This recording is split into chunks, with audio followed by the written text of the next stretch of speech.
What's up guys, welcome back to the channel.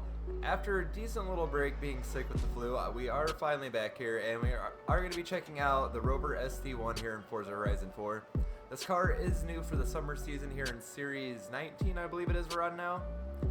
It's relatively easy to unlock this car. All you have to do is complete the championship. It's never over with a Rover, I believe is what it's called. Could be wrong, might want to double check me, but I'm pretty positive that's what it is. And this is a very oddball little British car. It was a very legendary car in its own right in racing, especially in the DTM and Group A series. This car really did amazingly well, which is kind of surprising for the type of car it is. As you see, it is a four-door, it is a sedan. Seems to be more based towards economy, but it does have the 3.5 liter Rover V8, which in the race trim produced 340 horsepower in Group A. I'm not sure if it was the same for DTM, but that was the figures I was able to find. We will take just a quick listen to this thing here.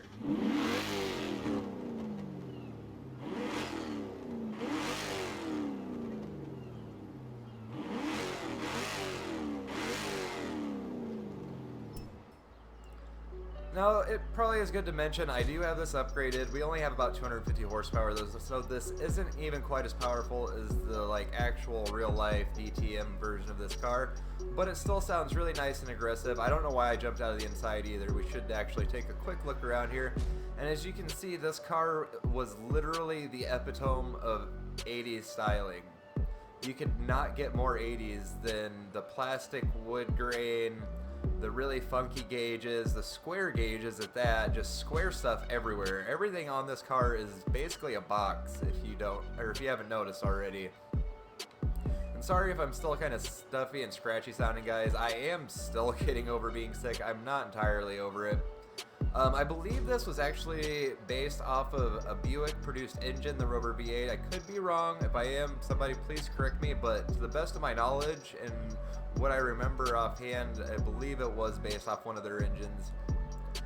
Not a whole lot to really go over on this car because it is a very basic, simple commuter car, family car basically. I do gotta say, I do kind of have a special spot in my heart just because of the Top Gear episode of this car growing up, seeing it. And the fact that it's based so similarly off of the Ferrari Daytona. It literally looks like they slapped 2 extra doors on it and made it boxier, and that's all they really changed of this car. Now jumping into upgrades and customization, it's not a tremendous amount of stuff. I should also mention this car starts out, actually you know what, we'll just reset it to stock real quick. Okay, D498, 191 horsepower, 3,100 pounds. That's what our base figures are for this car, which for the time's honestly not horrible really, especially the power figures. Now for swaps for engines, we have the 6.2 V8, the 1.6 inline-4 turbo rally, which is the one that really kind of surprised me. I wasn't expecting to see that. The 5.2 V12 and the Racing 7.2 V8. We can do all-wheel drive drivetrain, and you can go ahead and turbo it, or you can throw on a supercharger if you feel like it. I did leave this NA for my build. As you see, I only brought it up to the B class. You could actually go to A class and get the power levels probably pretty spot on to where they should be for the DTM class car at this time. And the front arrow honestly doesn't look absolutely horrible on this car because it's already such a goofy looking car. It's kind of hard to make it look any worse really. The rear spoiler on the other hand is an entirely different story and looks absolutely ridiculous.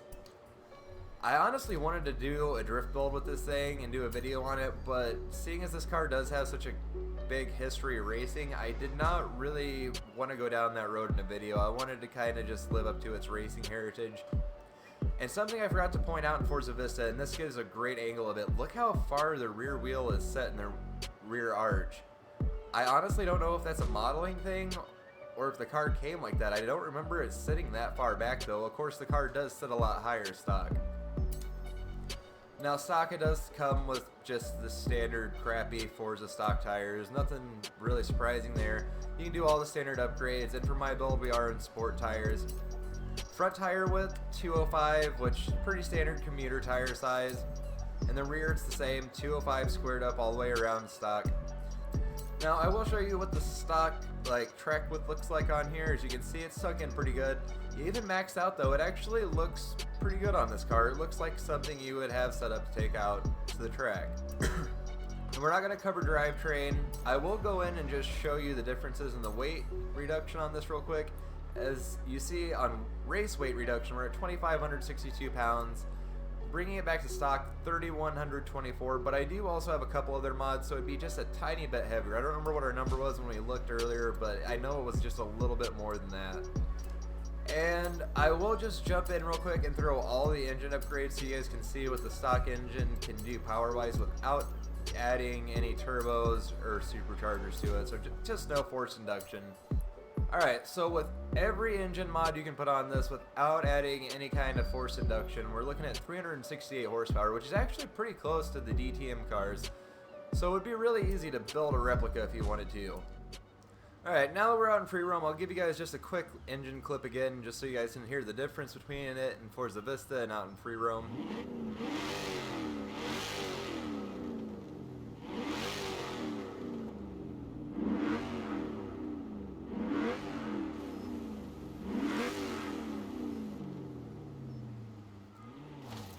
I'm not gonna lie, I cannot get over how good this car sounds compared to some of the other V8 cars.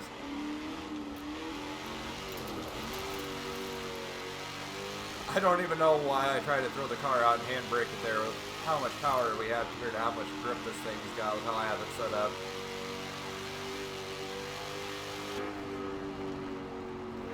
So, I gotta say, so far first from this tiny little bit driving it, the car feels extremely stable. Which we are only going 115 miles an hour, but there's not much play in it. It actually feels like a really nice track car. It feels like it can definitely handle quite a bit more power in this chassis too without really having much trouble holding it. A lot of cars, once you get past a certain power figure, they just become extremely hard to drive and get the power down.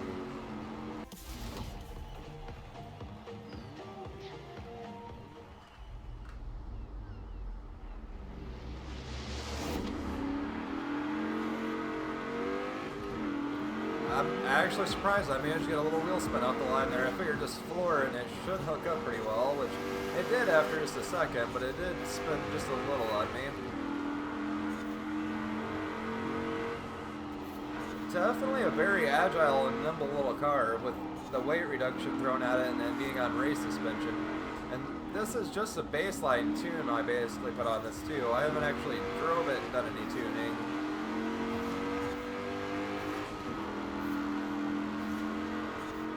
Obviously don't have the power to keep up with some of these cars on the wider corners, but we should be able to catch up, overtake them, and at least get up on the podium. I don't know if we'll have enough speed to actually win this. We'll just have to see here.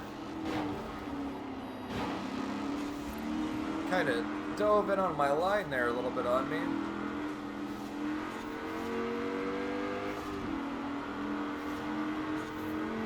Oh, I was going to say, we've got to get around him before we get out of this corner because he will just freight train us. I know for a fact that Moxley's got more power than we do.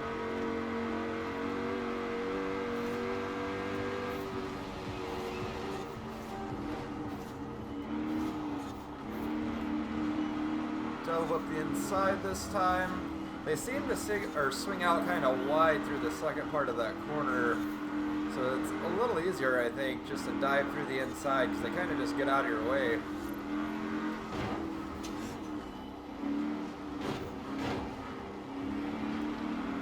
Trying to race as cleanly as I can, but the AI is definitely making that a little difficult. I gotta say, I am just blown away by how good this thing handles and drives. I was not expecting this even in the slightest, even with this thing's racing history and how many times it won. I just figured that was a little bit of race engineering wizardry and not so much the car itself. But if they actually drive anything like they do in Horizon with upgrades, it actually seems like a great platform to build on.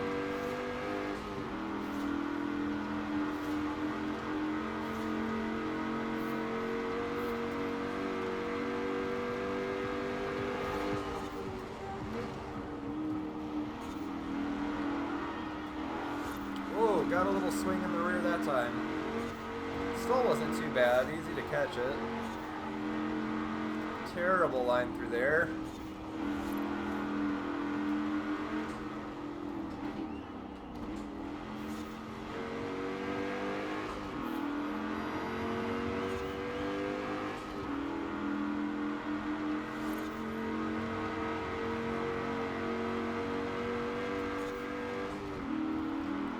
I still can't get over how good this thing sounds either. It's kind of ridiculous.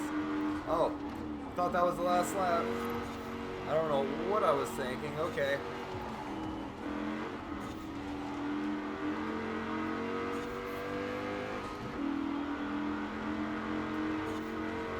I guess I was probably thinking about the speed zone or speed trap that starts right there. I literally just about stopped the car though, because I was almost positive that was the finish line for some reason. Well, once we were able to get past the AI, it was definitely an easy win for this thing. It drives just like impeccably.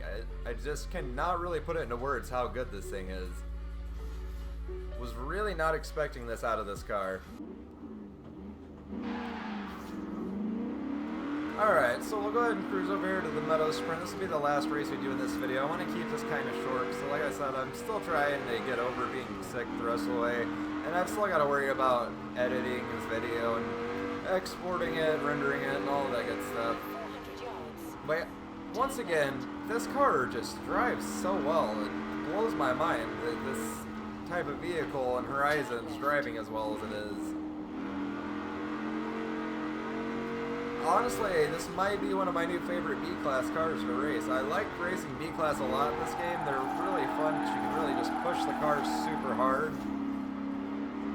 But I haven't done it in a while, and this thing definitely seems like it would be great for it. You have arrived at your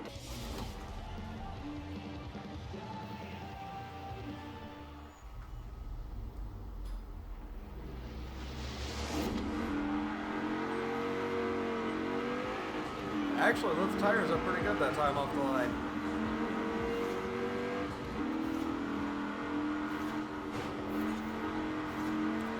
Oh, that was a nasty little move there, BMW.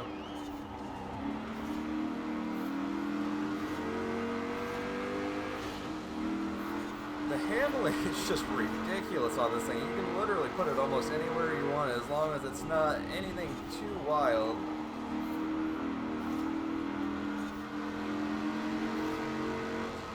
Definitely does not drive like most of the other cars from the 80s here in Horizon. Very little body roll. There's not much fighting back in the suspension at all when it comes to the handling. It just really feels like the car works. It's honestly mind-blowing for this type of vehicle. And if you've ever drove any kind of like economy or family car from the 80s, even one that's been kind of upgraded, suspension work done, that type of thing, they don't handle very well at all. They kind of just like to roll everywhere. They don't get the greatest traction because of it. It's kind of terrifying, honestly, to drive a lot of them quickly.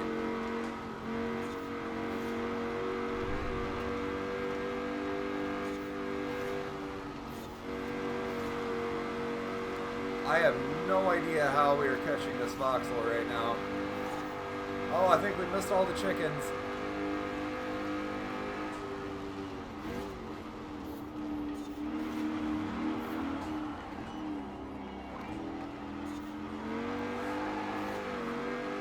Show off a little bit after that amazing move I made there. I do not know how I got through there cleanly.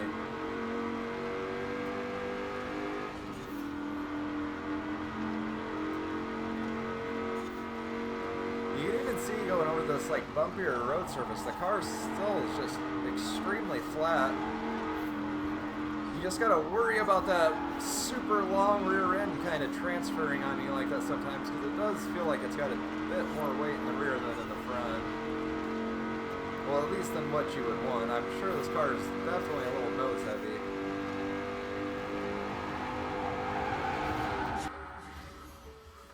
Just chuck it through the finish. Oh, that voxel was like right on us. You could just barely see him coming across the finish line there. So guys, at the end of that race, I happened to notice I never remember to turn my surround sound off, so if there is a slight echo through parts of the video, I'm sorry. I'll do my best to get it edited out. No matter what, there will be an echo in some of the parts where I'm talking, just because there's a weird delay between Elgato's recording the sound from the Xbox and recording mic audio. So it'll have a little bit of a delay, but I'll do my best to fix it and edit it out. Hopefully it's not too bad. I've had to do it a couple times, and usually it turns out pretty good. I'm just not sure, because Horizon does get pretty noisy sometimes. Anyways though guys, if you haven't had the chance to go out and get the Rover, definitely do it. It's a really great little car, as you saw. Amazingly fun thing to race, especially B-Class or A-Class. It would just be a blast to drive. And it can really hold its own. Anyways guys, I hope you enjoyed the video. If you did, please hit that like button down below, comment, and subscribe. It really helps me out, and I'll see you guys next time.